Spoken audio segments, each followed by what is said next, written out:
Everyone's here, huh? Gang's on there. Good. Hey, Neil, how you doing?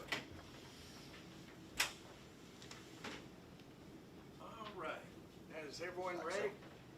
Just on still. Yep, it's the one. Okay. Yeah.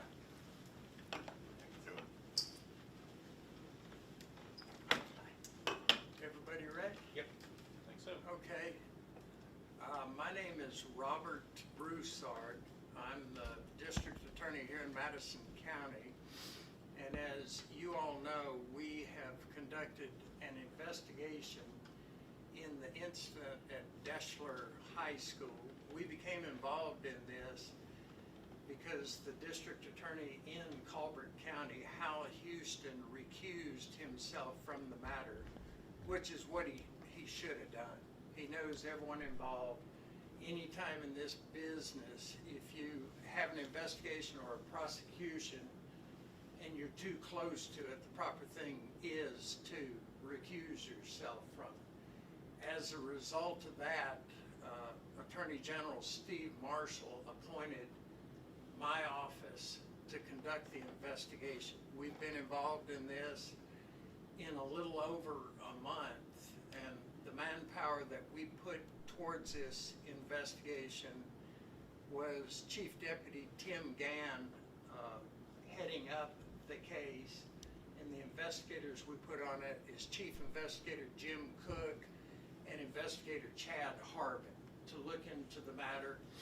They have made multiple trips over to Colbert County and to the high school and have interviewed multiple people, have canvassed all evidence, all possible evidence in this matter on multiple trips to Deshler High School and to Tuscumbia over there, and we have concluded our investigation. I feel like it's been as thorough as any investigation could have been, and I'm going to let Tim Gann come up here in a second and talk to you in more specifics about the investigation. But let me say this: as part of the investigation, multiple students, faculty at the high school, and other individuals in Colbert County were interviewed, and I got to say this: everybody involved in this, whether it was students and their parents, they were completely forthcoming. They were very open about this particular incident. The faculty and the administration involved in the schools, they too were completely transparent with our investigators in this. So I could not be more confident in the evidence that we uncovered about this incident, and that leaves me with a good feeling, because like everyone else involved going into this, obviously it's not our jurisdiction, but through the media, through social media, you know, we, like everyone else, have heard a lot of rumors, a lot of speculation, a lot of conspiracy theories about this was some awful beatdown and some assault of a student there at Deshler. And I'm here to tell you the conclusion of our investigation shows that's absolutely not the case. Instead, what we have here, what we've learned, is this is more or less typical high school banter and some limited physical contact involved, with no malice, no anger involved among any of the students, and a freak, unfortunate accident that resulted in the injured students' injuries. When we look through it, and we're not going to mention any names of people that we talked to, mainly because they're juveniles. Everything involved in this are juveniles as far as the active participants. But when we look at it, it's one of those deals where you think this is everyone here has been through school. Everyone knows what goes on at school, folks cutting up, carrying on. And as I said, it was a freak accident that resulted in serious injury on the injured student. So our job here was to determine what happened, and after determining what happened, whether there was any possibility for any kind of criminal action in this matter. And I'm here telling y'all, this case is closed as far as the criminal justice system goes. We are through with it. There's lots of unfortunate things that happen in life, and that does not mean necessarily there must be criminal charges. And we uncovered no evidence that would support any kind of criminal charges in this matter. So this will conclude this case as far as any possibility of criminal action. What I'd like to do is have my Chief Deputy, Tim Gann, come up and walk you through in a little more detail of what the investigation revealed. Tim? Yeah. During the investigation, our investigators conducted somewhere along the lines of about 17 interviews. During those interviews, they were able to speak to 8 eyewitnesses that were present and watched the events happen. And so what I'm going to do is kind of walk through what the witnesses told our investigators, and I have some photographs up here that hopefully will give everybody some reference to what I'm talking about. Phil, if you don't care, click on the first one. What we uncovered, we have the student that was injured, and we have one student of interest based on the information that we got. They are, by all accounts, friendly with one another. They're not close friends, but they've never had any issues one way or the other. There was no beef. There was no animosity, and that comes from both students. Both students both confirmed that there has never been any issue between the two of them. They're both football players, and that afternoon they had completed a workout at what they refer to as the Armory, but it is their workout facility, and that is located this building right here.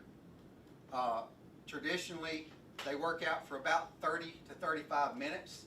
They break it down, and their coaches talk to them, and then after the workouts, they go from this facility to their field house, which is located here, which would be 11A right there, and they do film study. This day they broke it down, and they're leaving this area right here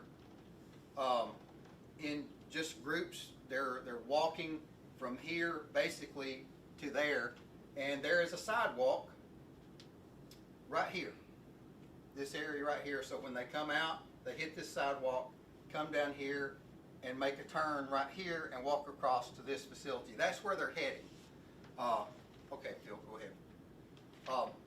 What I'm talking about, this is the workout facility. Looking back toward it, this is the sidewalk they're walking on right here. This is the football field, and you can't see it on screen, but right about here would be the field house where they're headed to do film study. Okay, Phil. This is looking back the other way. This is the landing and the stairs where it leads down to the road across the street to the field house. Okay, Phil. This area right here is where the incident happened. The boys are walking with a group of other football players and a coach. There's about a group of 5 walking along with other players, but this group has left the workout facility. They're walking along this sidewalk. Now, they have been cutting up basically all day long. Every time that this group is together, they're laughing and joking like football players do. As they're walking along, the two subjects involved, the injured player and the student of interest, are walking beside each other. The other students are walking around them, and they're talking and they're laughing. At some point, while they're talking and laughing, the student of interest goes behind the injured student, and basically it's referred to as a bear hug by everybody who saw it. He wraps him around the shoulders, and they're walking together in step, and they're laughing and carrying on. One of the witnesses say that the injured student coughed, made a weird sound, and at that point, the student of interest lets go of him, thinking in his mind what he said, that something wasn't right. At that point, the injured student somehow, I don't know how, but he faints or passes out. All the witnesses say that he was going down and he took a couple of steps before he was completely unconscious, which is about this area right here. They're walking this way. This landing right here is about 6 inches tall. The witnesses describe as he is going down, his foot slips off this landing about right here, his left foot, which sends him into kind of a leaning fall to his left side. And at this point, he's completely unconscious. He cannot protect himself. He is falling full force with no hands or no anything to protect himself. His knees hit about right here, and the students describe it as a catapult action when his knees hit, that his upper body goes forward extremely hard, and the first thing that hits is the side of his face and the front of his face. He lands about this area right here, face down. Immediately, it's obvious that he's injured. He goes into a seizure, and he is having those type symptoms consistent with a severe concussion. Immediately, there's a coach there. The coach immediately tries to stabilize him. There are 2 people in the parking lot that are waiting on their child to walk by. They see it. The male jumps out, goes to render aid, and immediately, without hesitation, they're rendering aid. They call 911. We recover the 911 calls. EMS, police arrive, they stabilize him, and at some point, they med flight him down to Children's Hospital in Birmingham. By all accounts, during the incident, there is no arguing, there is no fighting, there is nothing but laughter and joking going on. And when he hit the ground, nobody touched him other than to stabilize him, because he is moving kind of uncontrollably because he's having a seizure. I know there were reports of some type of beat down by several students.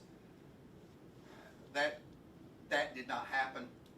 There is absolutely no evidence to support that theory. The only evidence is that for whatever reason, and it's just speculation on our part, I don't know why he fainted. I know it was right after a workout, so that could have had an effect on it, but there's no way to really know why he fainted, but we all know that he did. And really, we can't say that it had anything to do with what the student of interest was doing, because by all accounts, they're laughing and joking. Once he was med-flighted, he was taken down to Children's Hospital, and he is continuing treatment down there. At that point, students started writing statements from the school. Investigators have also recovered real-time text messages from students to their parents describing the events. And those were provided to the investigators as they asked for them. Every single eyewitness describes these events in exactly the same way, just from a different perspective. And while they're doing interviews, parents are cooperative. They're bringing cell phones so that we can have that evidence. And basically, after we looked at everything and under the circumstances, that's why we came to the conclusion that there's absolutely nothing in the criminal justice system that is appropriate in this, because there was absolutely zero ill will and zero reckless behavior going on when this happened. It's a tragic accident, and the injuries are terrible, but it's not criminal. So Is that it? I think that's it. Any questions? If anybody has y'all any have? questions. Me or Tim? We'll Yeah, just so start. in this investigation, how much of the information came from Mr. Borden himself? How much conversation were you able to have? We were able to talk with, I'm sorry. You're good. Yeah, we were able to talk with him last week. He had about a month to recover, and he was very lucid with us and was able to give us quite a bit of information. And his account matched up. Well, his account matched up to when they got to the Armory to work out, but unfortunately, he didn't remember anything after that. So, which is understandable based on the circumstances. This may not be part of the criminal investigation, but probably was revealed in your interviews. I know the parents were very upset about how the school didn't directly contact them when this accident happened. Did you find out why there was this kind of break in communication? That wasn't really part of our investigation. I can say this, that every time that they interviewed a student, the parents were notified and most of the time responded and sat in on the interviews. That was the school policy as far as us doing interviews. School policy on how they handled it with the parents and all that, I don't have any opinion or issue on that because that wasn't what we were looking for. Yes, ma'am. Going off of what some of the parents or some of the family members had said is that it took you guys a little bit of time to speak with the students. So will you confirm exactly when that first interview was conducted with the students who were there? I think we got involved September the 4th. September the 4th. Is when we got involved. We started interviewing students the very next week. The investigators, we all traveled over there to meet with the family, and we began interviews immediately. There were some preliminary statements given to law enforcement, and our investigators took those statements. We have those statements, and they were basically just brief statements done by the school. But after we did the interviews with everyone, those statements did not contradict themselves. We just got a whole lot more information when we sat down and talked to them. But the statements of what happened were pretty consistent from start to finish, from real-time text messages and statement writing to when we completed our interviews last week. Everything's been very consistent. And then a follow-up question to that. Did you speak to the student's doctor at all to see if what the statements were saying with injuries matched up with what they said? I did not speak to the doctor, but I listened to conversations the family had with the doctor. And I think what the doctor would have said if asked, and I think he actually said this, is these injuries were consistent with an assault. There's no question, and I would agree with that wholeheartedly. The injuries, because they are severe, and the location where they're located, I think they are consistent, but there's no doctor in the world that can say what happened while they're an hour and a half away and not an eyewitness. They can say what it's consistent with, and I think this doctor said that, and I think I would agree 100% that it is consistent with an assault. But based on eyewitness testimony, we know that that is not the case. Tim, what was your interaction with Mr. Borden's parents like in terms of letting them know that this is what the conclusion of your investigation showed, and how was the tone there? I think I've had a very good relationship with his parents. I spoke with them yesterday once we concluded everything.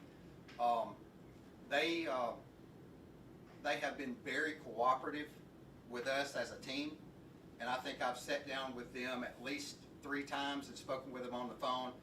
And really what we wanted to do is just to be as transparent as we could, and so real-time text messages, I would keep them updated on what we were doing. I didn't give them details because the investigation was ongoing, but almost daily and several times a week, we would text back and forth, and I would let them know, hey, we're interviewing these witnesses. We are doing this. just keeping them updated on the investigation as it was going on. As they're doing the investigation, they're reporting to me, and then I'm talking to them. I think they were somewhat maybe disappointed that we are not pursuing charges, but I think they absolutely understand why. That this does not necessarily fit in the criminal justice system. There are other remedies for something like this, but it's just not in the criminal justice system. So I would say that they were receptive to the information that we gave them, and we sat down with them and went over all the evidence, allowed them to listen to the descriptions of the witnesses of what happened, so they know as much as we know. And I will say this, every single parent, including his parents, were very cooperative and very gracious to us. There's been a lot of buzz on social media, even the Borden family saying that they had heard from other school officials what had really happened. Where did all of this come from, this outside noise? That is not part of what we were asked to deal with. We did do a lot of rumor control. That was part of what I was doing while they're actually doing the nuts and bolts. I'm trying to do rumor control, and as we would get tips in, I would follow up on those. And so I don't know how the social media, I guess, frenzy, I don't know how that happened, and luckily we weren't tasked to figure out why that happened. You said you'd get tips in. How did you guys kind of vet those tips? Because I can imagine there would be some that were from way different stories. Anybody that said they actually saw something, we followed up. Not what people heard or what they think, but someone who said, hey, I saw X, Y, and Z, those were followed up on. And Yeah, let me, I'll just turn this Yeah. that way. let me say this though, I mean, it's clear to everyone that this was an extremely unfortunate accident, but I think a subplot here, not in any way to minimize that a student was injured, the subplot here, in my way of thinking, are the perils of social media. Because you look at this, and my partner, Gann, said it was a frenzy, and it was a frenzy. And you look at it and you think, these are perilous times we live because of social media. This wouldn't have happened 20 years ago, where there's something going and the process would have taken out. There's been frustration with us. Why did it take a month? Well, we're thorough, and we deal in the world of evidence, not in the world of rumors and social media and sensational kind of chatter out there. So you look at that aspect of it, and it really ought to be sobering to people. And I'll give you an example. There was another student in the high school who was in the process of getting a scholarship with a college, and somebody called that college and told the college that student was part of the beatdown on another student, and that university called this office to ask about that, because we're about to give this guy a scholarship. Is he some thug? He wasn't even present. So when I see that, as horrible as an accident is, man, there's a lot of collateral damage that people ought to just back up a little bit and think about what they're doing when they get on the keyboard and they're weighing in. Because we got to the truth, and we got to the truth because of these two investigators right here. And they do it, like I say, we don't live in the world of rumors or speculation. We live in the world of evidence, and when we get to the truth, we're satisfied, and it is what it is. But that's a definite subplot of social media, so watch out. Just speaking on that frenzy, during the talk you said that you heard from some people that they said there was some kind of beatdown, some kind of fight. Can you confirm that those were not eyewitness statements? absolutely, they were not eyewitness statements. That was complete rumor. We spoke to, 8 eyewitnesses, some of them parents. If you want. Oh, I'm sorry. We spoke to 8 eyewitnesses. the football players that were there was a coach present, and then there were two civilians who were just standing in the parking lot or sitting in the parking lot, and they saw the entire event.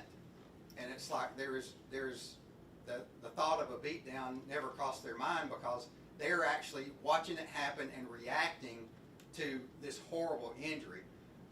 Where the beatdown came from, I have no idea, but there is absolutely no evidence to support that. You said they were cutting up. Do you know what they were cutting up about, or does it even matter? It doesn't even really matter. It was basically just boys joking on each other, as teenage boys do. That's the best way I can describe it. Would you guys, as the investigators, want to say anything about how you think the case went, or any type of comment? I thought the case went very well. Over here, big man. Yeah, I do think the case went very well in regards to the cooperation that we had with everybody involved, the people of the town, the coaches, the admin, the witness parents. It was perfect, and I feel good about that, if nothing else. Okay? Perfect. Thank you. Thank you. Anything else? All right. Appreciate it. We appreciate it.